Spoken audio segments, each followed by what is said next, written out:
നിങ്ങളുടെ favourite shows ഇനി ഒരിക്കലും മിസ്സാവില്ല. ഇപ്പോൾ C5 കാണും നിങ്ങളുടെ ഫേവറേറ്റ് ഷോസ് തികച്ചും സൗജന്യമായി. അല്ല, വധുവിന്റെ പിതാവ് ജീവിച്ചിരിക്കെ അങ്ങനെ എഴുതുന്നത് ശരിയാണോ? എഴുതാൻ പാടില്ലെന്നുണ്ടോ ജോത്സ്യരെ? എങ്കിൽ അങ്ങനെ തന്നെ ആവട്ടെ വർമ്മ സാറ്. ഇങ്ങനെ ചില ആയുധങ്ങൾ കയ്യിലുള്ളത് നല്ലതാടാ മോനെ. എന്തായാലും നീ താഴേക്ക് ചെല്ല്. ചെല്ല്.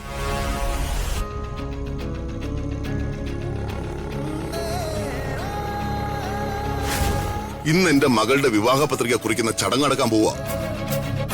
കുറച്ച് ദിവസത്തേക്ക് ഞാൻ തിരക്കിലായിരിക്കും. ഇതുപോലെ എന്തെങ്കിലും അത്യാവശ്യ കാര്യങ്ങൾ പറയാനുണ്ടെങ്കിൽ രാജുവിനെ വിളിച്ചാൽ മതി. ഓക്കെ പ്രതാപ, ദേ അശ്വിനും പാരന്റ്സും എത്തി. അവര് ഹാളിലുണ്ട്. നീ താഴേക്ക് വാ. ചേച്ചി, പ്രതികയുടെ വിവാഹം മുന്നിൽ നിന്ന് ചേച്ചി വേണം നടത്താൻ.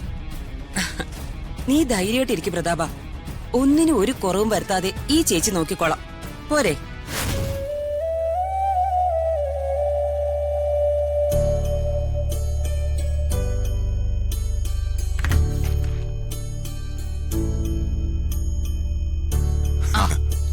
കല്യാണ പെണ്ണിന്റെ അച്ഛൻ ഇങ്ങനെ വൈകി വരുന്നത് ശരിയാണോ?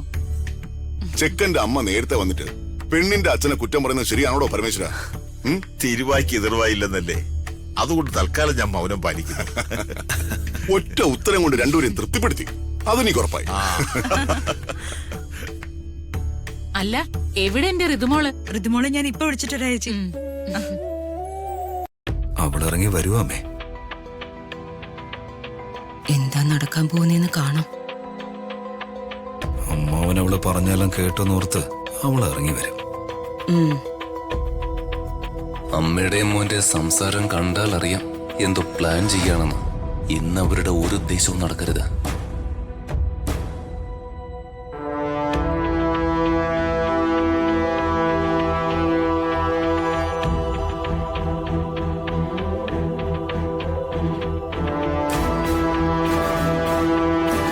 ചെറിയമേ, അച്ഛൻ എന്തെങ്കിലും എന്നെ കുറിച്ച് സംസാരിച്ചോ?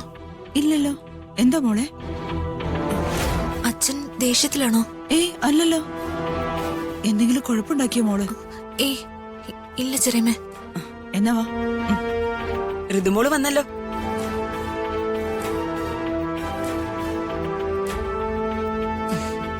മോളെ, മോൾ ഇങ്ങോട്ട് ഇരിക്ക്. ഹായ് ഋതു. ഹായ്. അല്ല, എന്തായിരുന്നു മോളെ മുഖമല്ലാതിരിക്കുന്നേ? വിവാഹം കഴിഞ്ഞ അച്ഛനെ പിരിയാനുള്ള വിഷമമായിരിക്കും അല്ലേ? ശ്രീകല പ്രതാപനോട് സംസാരിച്ചിരുന്നു. സത്യം പറഞ്ഞാൽ കേട്ടപ്പോ എനിക്ക് ചിരിയാ വന്നത്. മോള് വിഷമിക്കണ്ട, ഞങ്ങള് മോളെ പൊന്നുപോലെ നോക്കിക്കോളാം.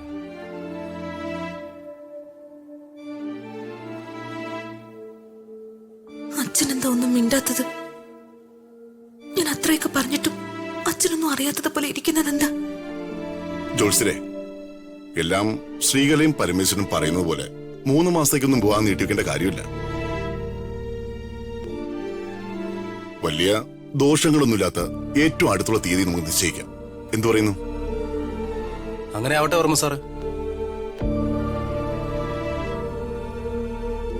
ഇതെന്താ അച്ഛൻ ഞാൻ ഈ വിവാഹത്തിന് താല്പര്യമില്ലെന്ന് പറഞ്ഞിട്ടും ഇങ്ങനെ പറയുന്ന? പത്രിക ഞാൻ എഴുതി തയ്യാറാക്കിയിട്ടുണ്ട്. ഇനി വർമ്മ സാറിന്റെയും ഭാര്യയുടെയും പേരെഴുതി ചേർക്കണം.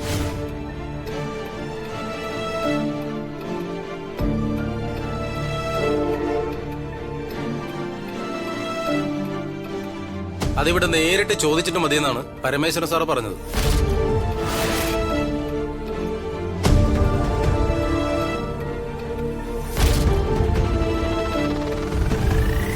കന്യാദാനം നൽകുന്ന ആളുകളുടെ പേരല്ലേ ജോത്സ്യൻ ഉദ്ദേശിച്ചത്? അതെ. അവിടെ എന്റെ അനിയന്റെയും ഭാര്യ യാമിനിയുടെയും പേരെഴുതിക്കൊള്ളൂ.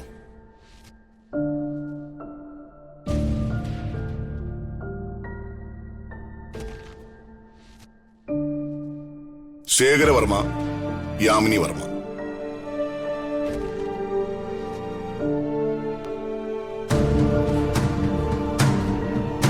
അല്ല, വധുവിന്റെ പിതാവ് ജീവിച്ചിരിക്കെ അങ്ങനെ എഴുതുന്നത് ശരിയാണോ? എഴുതാൻ പാടില്ലെന്നുണ്ടോ ജോത്സ്യരെ? എങ്കിൽ അങ്ങനെ തന്നെ ആവട്ടെ വർമ്മ സാറ്.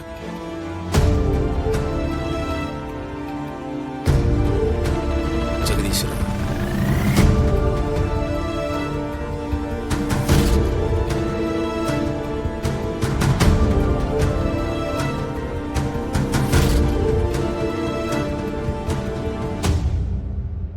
വധു ഋതിക, വരൻ അശ്വിൻ. വിവാഹം ഈ ധനുമാസം 26-ന്.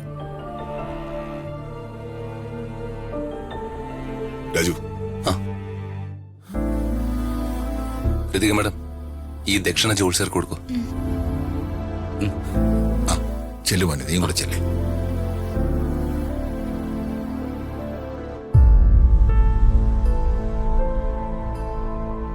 സർവ്വവിധ ഐശ്വര്യങ്ങളും ഉണ്ടാവട്ടെ.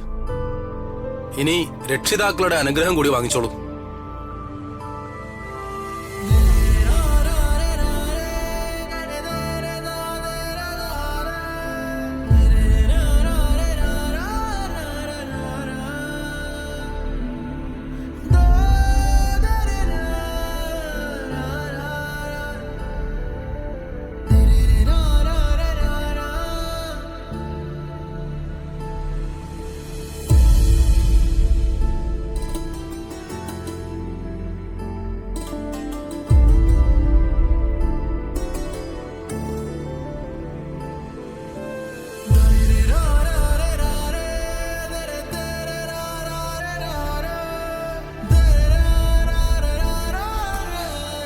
ചെറിയമ്മേ, നീ റൂമിലേക്ക് വെക്കോട്ടെ. ഋതിക മോളെ, ഇപ്പൊ പോയിക്കോ. പക്ഷെ വിവാഹം കഴിഞ്ഞാ ഞാൻ നേരെ മോളെ വീട്ടിലേക്ക് കൊണ്ടുപോകും കേട്ടോ. വാ ചേച്ചി.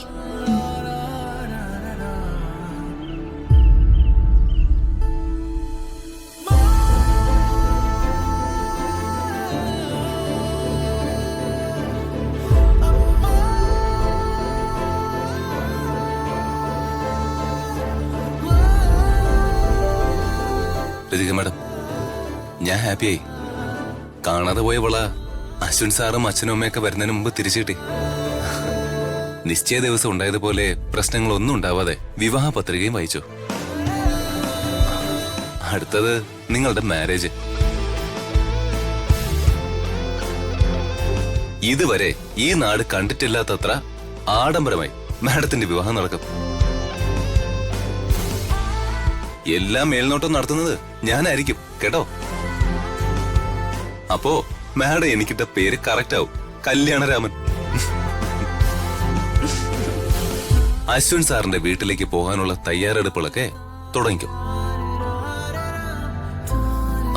കല്യാണത്തിന് ഇനി അധികം ദിവസമില്ല.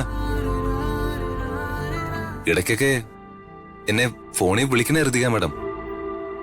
നമുക്ക് വഴക്കൂടണ്ടേ? ഋതിക മാഡത്തിന്റെ വഴക്ക് കേൾക്കാത്ത ദിവസം എന്റെ ജീവിതത്തിൽ ഉണ്ടായിട്ടില്ല. ഇടയ്ക്കൊക്കെ മാഡത്തിന്റെ ഇഡിയറ്റ് എന്നുള്ള വിളി മിസ് ചെയ്യുമ്പോ ഞാൻ അങ്ങോട്ട് വിളിക്കുവേ. എന്താ ഋതിക മാഡം, ഞാൻ ഇത്രയൊക്കെ പറഞ്ഞിട്ടും മാഡം എന്തോന്നും മിണ്ടാത്ത? ഡൗൺലോഡ് ചെയ്യൂ C5 ആപ്പ്. കാണൂ എല്ലാ എപ്പിസോഡുകളും സൗജന്യമായി.